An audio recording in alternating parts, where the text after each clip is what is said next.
Audience au ministère de l'Intérieur où Henri Mouva-Sakani a reçu la délégation du Conseil national de suivi de l'accord. Le dédoublement des partis et la décrispation politique étaient à l'ordre du jour. Le ministre de l'Intérieur s'est par la suite entretenu avec le gouverneur du Kasaï central sur l'application des résolutions issues de la conférence sur la paix dans cette partie du pays. Les condensés avec Élysée Mafou.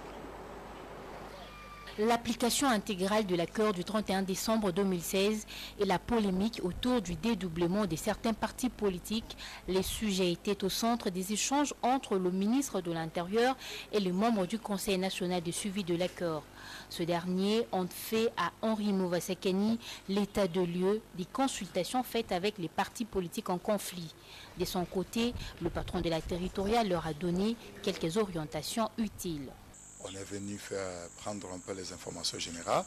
Maintenant que nous sommes en train d'atterrir, il a été important que nous venions nous échanger avec le vice-premier ministre, parce que vous, comme vous le savez, tout ce que nous allons avoir comme recommandation à faire, c'est le ministère de l'Intérieur qui a la responsabilité de les appliquer. Donc c'est comme ça, nous sommes venus nous échanger et essayer un peu de débattre tous les éléments, lui donner toutes les informations nécessaires, et obtenir aussi, de sa part aussi, certains éléments qui nous manquent. Autre personnalité reçue par Henri Mouva-Sakani, c'est le gouverneur du Kasaï central. Il était question de passer en revue la situation sécuritaire en général et la mise en œuvre des résolutions de la conférence des Kananda en particulier.